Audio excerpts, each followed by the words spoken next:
Next question is Marty Noble here in the middle.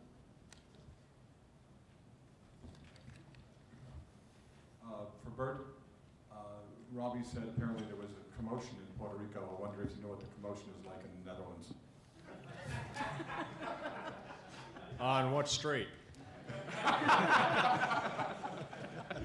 Well said. Yeah, but no, I had the opportunity a couple of years ago to be the pitching coach for the WBC, the Netherlands team, and we ended up, Puerto Rico beat us twice. We didn't like them, but we did beat the Dominican Republic twice, so that was kind of the highlight for the Dutch team.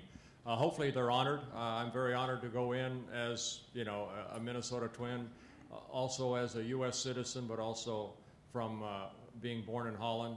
I'm very, very happy and proud to be going in as a Dutchman. Questions on the left, Ed Randall in the back. Robbie, Bert, congratulations. Bert, to you. You threw 242 complete games, and teams in 2010, teams averaged 6 complete games. What goes through your mind when you look at the state of pitching, even though this was the year of the pitcher in 2010? Well, that's when men were men back then. The game has changed. The pitch count has come into play. There's so many things that have come into play. We used to pitch every 4th day. Now they pitch on the 5th day, and they have their agent complain if they go more than 6 innings. So, the game has changed. Watching it night in, night out, believe me, these guys are bigger, they're stronger than we are. There's no reason why they can't go deeper into ball games. I know Nolan Ryan is trying to change that in Texas. Hopefully they'll get back to that. The reasons why, don't know. I think it's here, a lot of combination of a lot of things. The 242 complete games, that's the way I was brought up. I came up with Jim Perry, Jim Cott, Louis Tiant, Dave Boswell were the first 4 starters when I came up spring training as an 18-year-old in 1970. There's no room for me. I went down, pitched to AAA until Tiant and Boswell got hurt, darn it, and I got my shot to get to the big leagues. It was bred inside of me. You want to finish what you start, and I'm very happy I pitched in the era that I did. Shutouts meant something. Winning 1-0 meant something, and give yourself a chance for your team to win. That's your ultimate goal. Next question in the middle here, Lloyd. Lloyd Carroll, Queens Chronicle. Robbie, you referred to a year and a half with the Mets, which things didn't go very well for you here. Were you ever concerned that your poor showing in Queens would hurt your chances to get into the Hall of Fame? Was that ever a worry for you? Well, I didn't think so. I think as a ball player, 266, 11 home run or 50-something RBI, it's not a bad year for a normal ball player. Maybe the expectations of myself were too big. I didn't play the way I wanted to play. I didn't put the numbers that I wanted to put. But in the other hand, I don't consider that a bad year. I consider it just a normal year.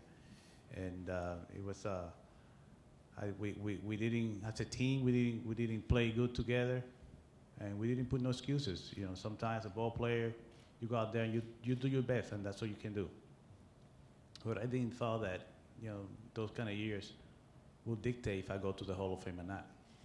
I'll tell you what, as a broadcaster and as someone that played against Roberto's dad, Sandy, and then having an opportunity to give him a base hit, I'm thankful that you weren't.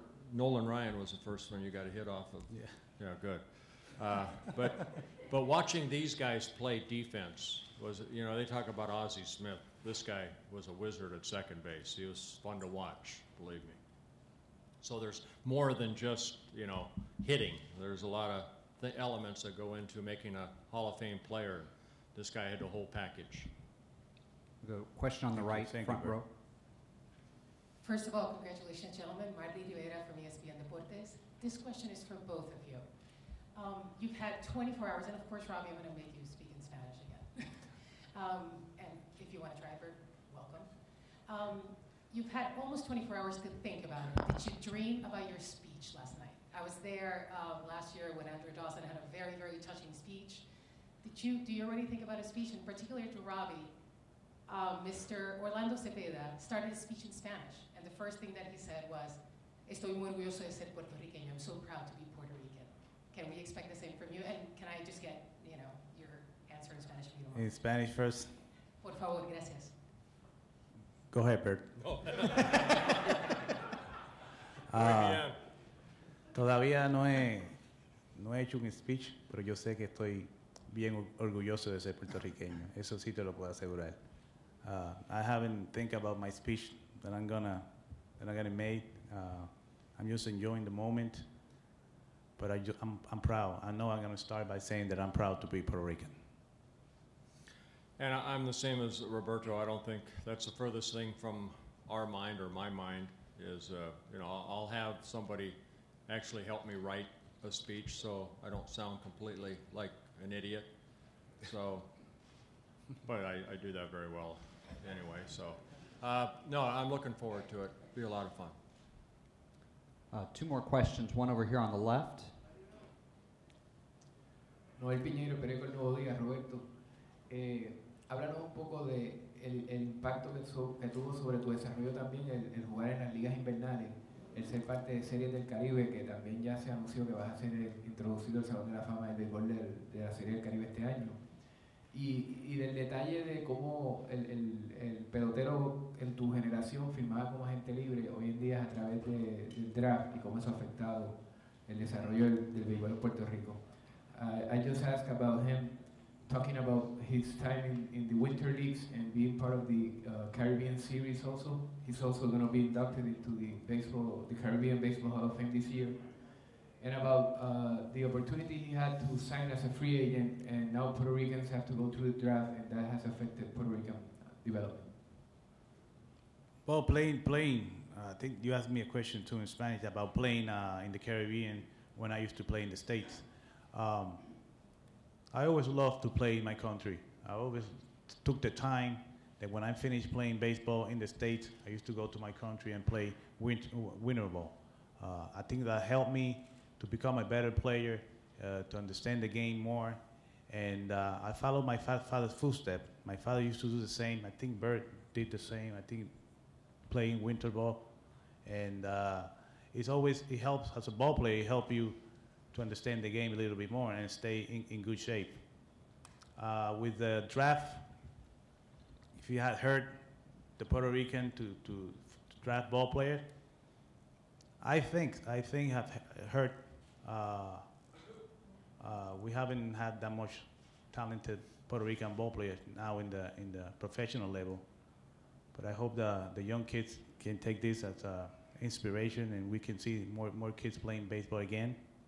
And hopefully we can see more Puerto Rican players coming to the big leagues. And we'll take one final question, Barry. Bert, this one's for you. You could still win the Frick Award. Your development as a broadcaster, it's been you've had a long, notorious career doing that.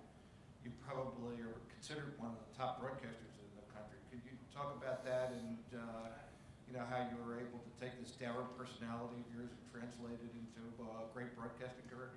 Well, first of all, if I watch the F word, I'll be okay. But on the air, only okay. But you know what? I said it earlier. Growing up with Dutch parents and being born in Holland, through my dad, I fell in love with the game of baseball at a very young age. I used to throw that ball for hours against a wall. When I had an opportunity to sign a professional contract out of high school, my dream was to get to the big leagues. I didn't know if I could make it or not. I didn't realize I would get there so quickly. But over the years, I always found myself looking back at the history of the game of baseball, and I love it. I told Jeff earlier, if I was in a time capsule, I would love to be in a time capsule and see how Cy Young pitched over 7,000 innings, how Walter Johnson had 110 shutouts. The history of the game interests me. When I got out of baseball in 1992, I didn't know where my life was headed. I ended up, doing numerous other things that wasn't in my heart. I had the opportunity to do some broadcasting, some games in California for a local network. Then the Twins gave me the opportunity to do some games. I fell in love with it. I love numbers. I love the stats. I love, to me, I pitch every night now. I pitch through Scott Baker or Francisco Liriano or whoever it is on the mound, and also the opposing pitcher, whether it be Felix Hernandez or Zach Greinke. I love the game. Every game is different in the game of baseball, and that's what I love about it. And I'm very fortunate to be a broadcaster and having the opportunity to have fun with it. I've got a great partner in Dick Bramer. We've been a team since 1995, and we're doing Twins baseball. As Dick always says, you know what? They're paying me to go to the ballpark. Pretty cool job. Ladies and gentlemen, that's going to conclude our question and answer session. I would like to ask at this time for still photographers, our dais to please rise and gather for a group photo. No standing